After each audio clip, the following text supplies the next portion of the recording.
Assalomu alaykum hammaga, Shirin Dunyo kanaliga xush kelibsiz.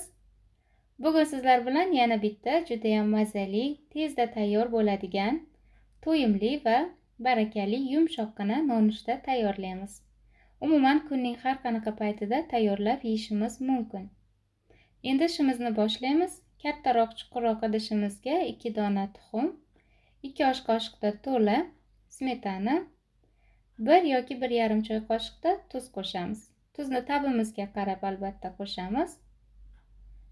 Smetanani yog'lilik darajasi, ya'ni foizini farqi yo'q, har qanaqasidan ishlatishimiz mumkin.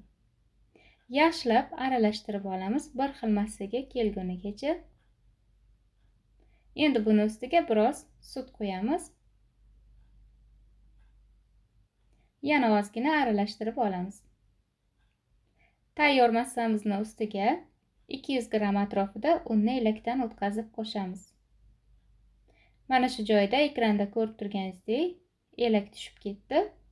Bunaqa holatlar tez-tez bo'lib turadi, lekin qaytadan videoga olmasdan davom ettirdim. Unni elakdan o'tkazib qo'yganimizdan keyin sekin-sekin aralashtiramiz. Sutni birdaniga hammasini qo'shmadim. Taxminan 300-400 ml atrofida sut ketadi. Oz-ozdan qo'shib aralashtirishda davom etamiz. Unni qumoqlari qolmasligi uchun, bir tekisda silliq xamir bo'lishi uchun sutni oz-ozdan qo'yganimiz yaxshi. Mana sutni hammasini qo'shdim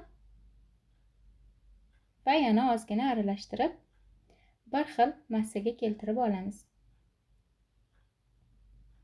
Pishirig'imizni xamiri tayyor.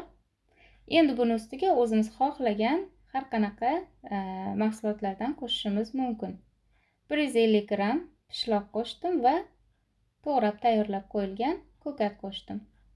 Har qanaqa ko'katlardan ishlatishimiz mumkin. Yarim choy qoshiqda razrıhlitel, ya'ni qavartma qo'shamiz. Yana aralashtirib olamiz.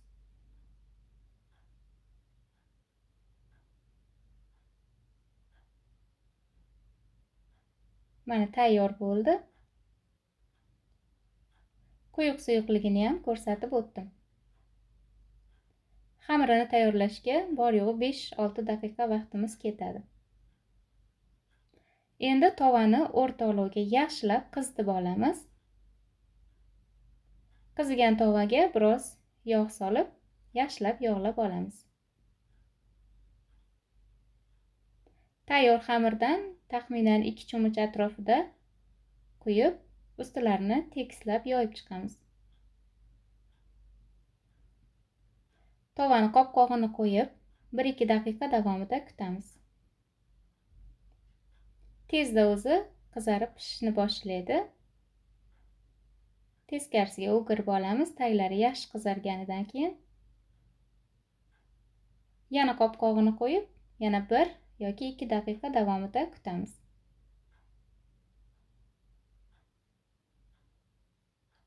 Taglari chiroyli bo'lib qizardi.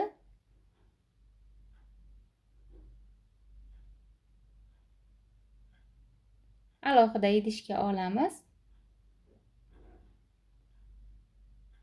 Qolganlarini ham xuddi shu tarzda pishirishda davom etamiz. Har bir pishirganimizda tovani yaxshilab yog' surib, yog'lab olishimiz kerak.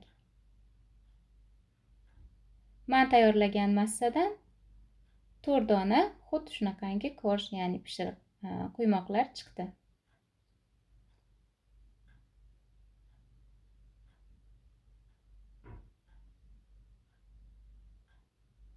Ikkinchisini ham mana pishirishga qo'ydik va teskarisiga yaxshilab o'girib, teskarisini ham qizartirib olamiz. Keyingilari yana ham tezroq pishadi, tovamiz yaxshi qizib bo'lgan bo'ladi.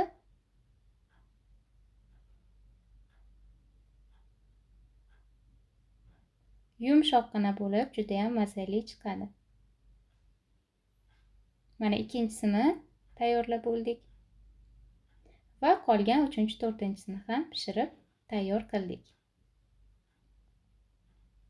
Endi buni issiq paytida alohida idishga olib, ustiga ozgina sariyog' surib chiqamiz.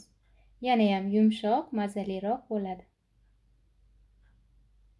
Albatta bu taomimizni issiq paytda dasturxonga tortishni tavsiya qilaman. Ertalabki nonushtalar uchun ham juda ham mazali. Har doimgidek yordamchimiz bor. Hammasiga xuddi shunaqa sariyog'ni yupqa qilib surib, keyin kesib dasturxonga tortsak bo'ladi. Mana ekranda ko'rib turibsiz qanchalik yumshoq. Ichlarini ham bo'lib ko'rsatganman. Ichlari to'liq pishadi, bundan xavotir olmasak ham bo'ladi. Albatta hammaga tayyorlab ko'rishlaringizni tavsiya qilaman. Videolarimizga like bosib, fikrlaringizni yozib qoldirishni unutmang va yana keyingi video retseptlarimizda ko'rishguncha omon bo'ling.